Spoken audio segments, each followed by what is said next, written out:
Afternoon VC. Alright, back on as I advised. I would be record convention in town today. The usual gamut. It's at the hotel in Valentine. Real small conference room. They pack in as many vendors in there as they can. Today was interesting. A vendor from Asheville was there. That turned out to be fruitful, and there was a guy with posters. I didn't get anything from him, but rare gig posters, all kinds of things. And I mean, he had a Rolling Stones poster that was $2,500. Like original stuff it was wild to look at that stuff. Everything, it was all expensive. None of it was. I think the cheapest poster was probably $80. So yeah, I wasn't having any of that. But a couple other things that were interesting this time around.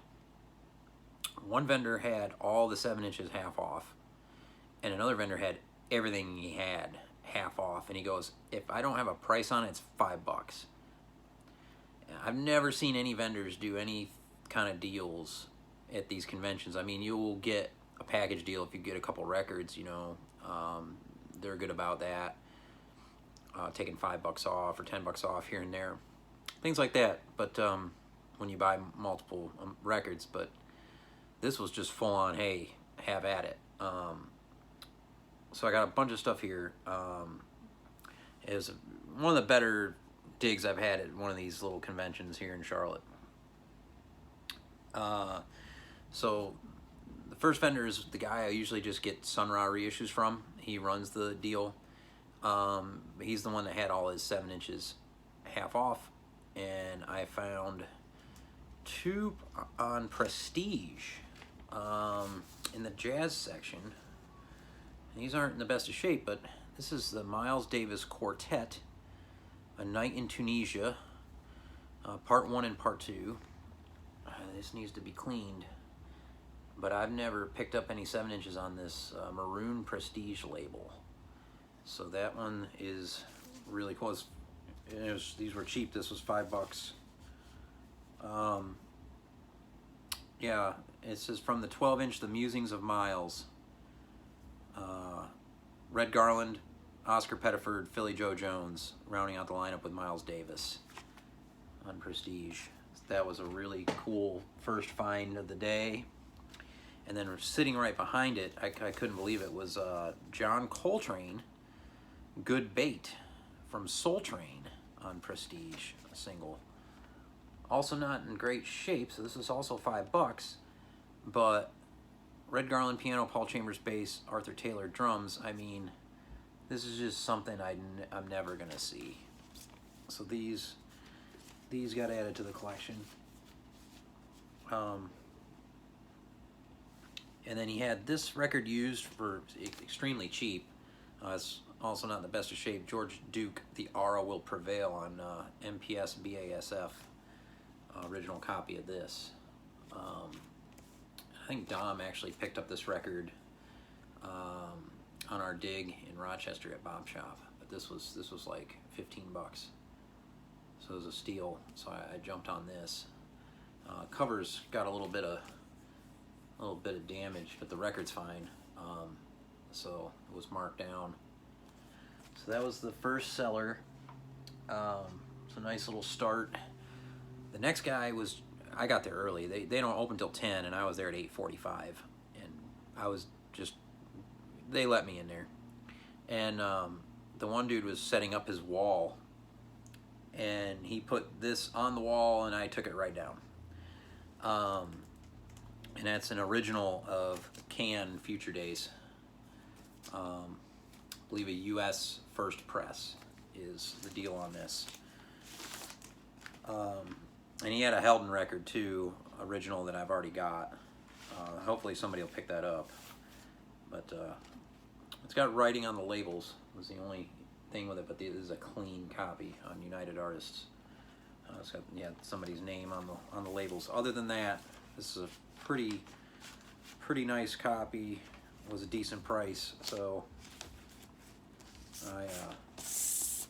I I grabbed that. I have the Spoon reissues of all the Can stuff, but just I never see original Can in person, so that got grabbed.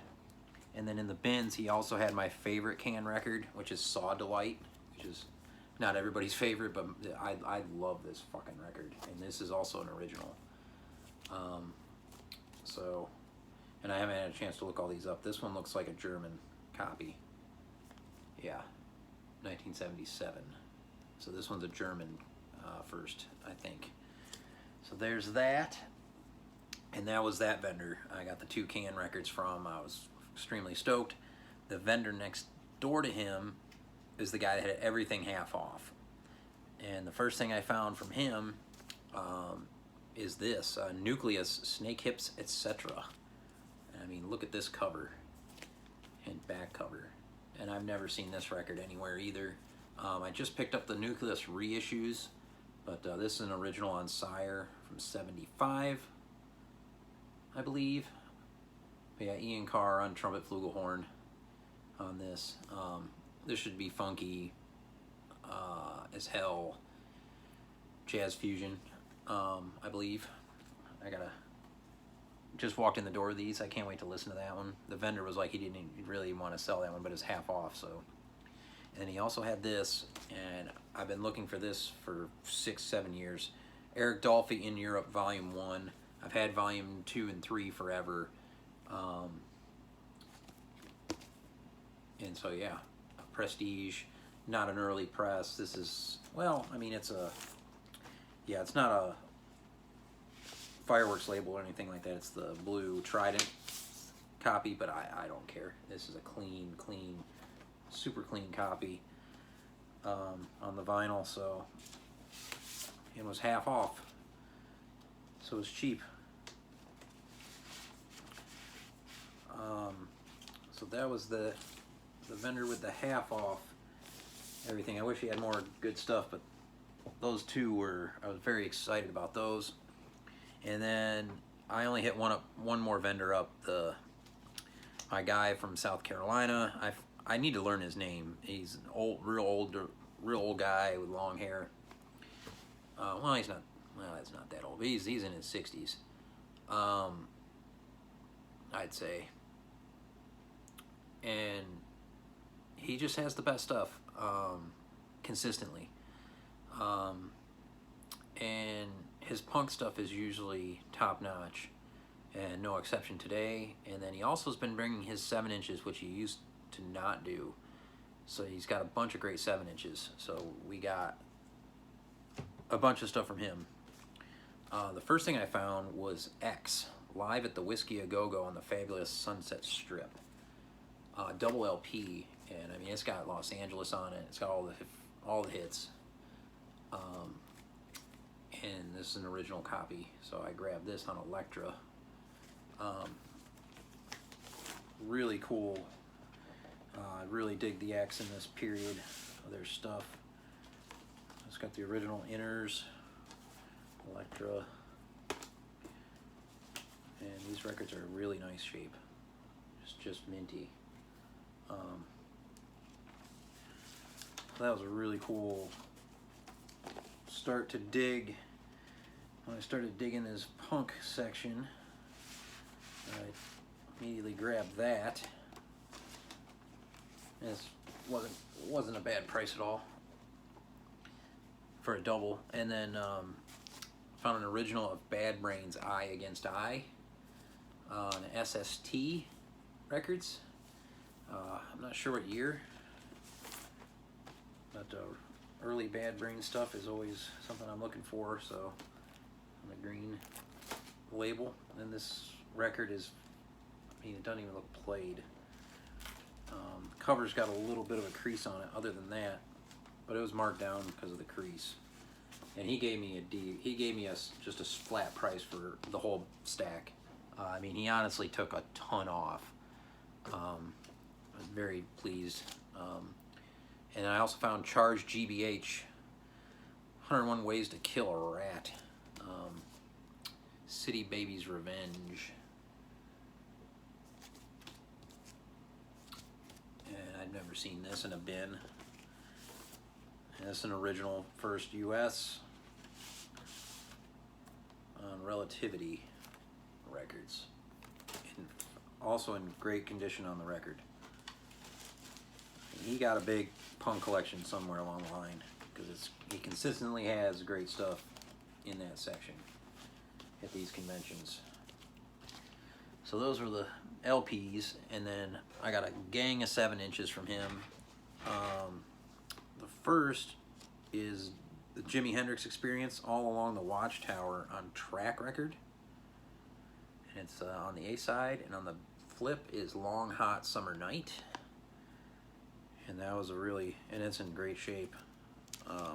That was one of my favorite finds of the day. I love All Along the Watchtower, Jimmy's version of that.